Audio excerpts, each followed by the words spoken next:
एक और बड़ी खबर का रुख कर लेते हैं। संविधान पर चर्चा पर बोले हैं अखिलेश यादव। संविधान को सुरक्षित रखना हमारी जिम्मेदारी है, समाजवादी पार्टी अध्यक्ष अखिलेश यादव ये कह रहे हैं। और साथ ही कहा कि संविधान ही हमें आगे का रास्ता दिखाता है, संविधान हमारी संजीवनी है, संविधान पीडीए परिवार के लिए प्रकाश स्तंभ है, पीडीए परिवार की जिम्मेदारी संविधान को बचाना है। अखिलेश यादव ने चर्चा शुरू होने से पहले ये कहा है।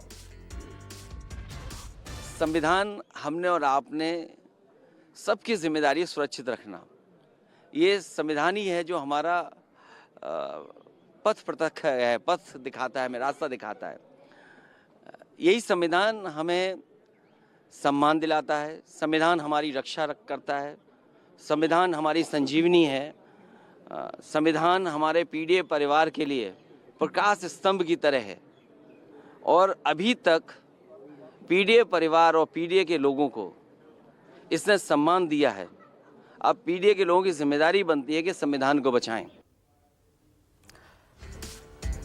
तो अखिलेश यादव को आप सुन रहे थे कि जिम्मेदारी हमारी है कि हमारा संविधान सुरक्षित रहे। विपक्ष की लंबी मांग थी और आज इसकी शुरुआत होने जा रही है। संजीव त्रिवेदी इस वक्त हमारे साथ जुड़ गए हैं। संजीव, आज का दिन खास है, चर्चा खास रहेगी क्योंकि संविधान के 75 साल पूरे हो रहे। इस मौके पर इस चर्चा की शुरुआत की जाएगी। तो दोनों तरफ से, पक्ष और विपक्ष की तरफ से कौन कौन पार्टिसिपेट कर रहा है और किसके द्वारा इसकी शुरुआत होगी? देखिए, दिन के 12 बजे लोकसभा में इस चर्चा की शुरुआत होने जा रही है। और जैसे कि परंपरा होती है, किसी भी चर्चा की शुरुआत हमेशा सत्ता पक्ष के द्वारा की जाती है।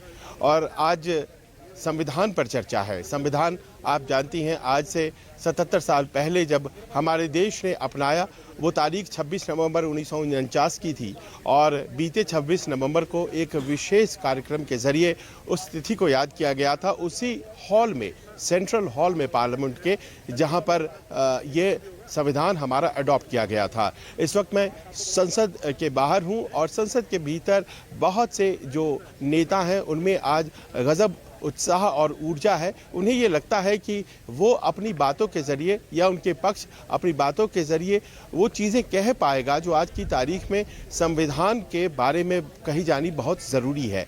सत्ता पक्ष जो कि इस बात को लेकर के गर्वान्वित महसूस करता है कि उसने संविधान की रक्षा की है और पिछले 11 सालों में संविधान को और मजबूत किया है, वो अपनी बातें रखेगा। और विपक्ष इस बात को अंडरलाइन करने की कोशिश करेगा कि पिछले 11 सालों में संवैधानिक मूल्यों हमारे देश के जो हैं उनका हनन हुआ है, उनका क्षरण हुआ है। आपने पूछा कि कौन लोग शुरुआत करेंगे। जाहिर है सत्ता पक्ष की तरफ से सबसे वरिष्ठ लोगों को इसका मौका मिलता है और रक्षा मंत्री राजनाथ सिंह इस चर्चा की शुरुआत करने जा रहे हैं दिन के 12 बजे।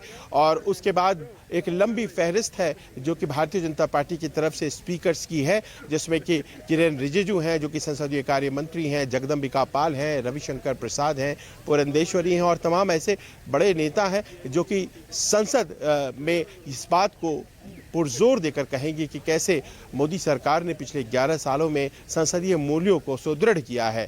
वहीं दूसरी तरफ विपक्ष को हमेशा ये लगता रहा है कि दरअसल संविधान जो है वो आज की तारीख में नीति निर्देशक नहीं रह गया, बल्कि विचारधारा नीति निर्देशक रह गई है। और ये जो संविधान और विचारधारा की जो लड़ाई है, इसमें विचारधारा जीत रहा है। बार बार जस्टिस शेखर यादव की बात कही जा रही है। आज उनके इम्पीचमेंट की प्रोसीडिंग्स को शुरू करते हुए कपिल सिब्बल ने नोटिस भी दे दिया है राज्यसभा में।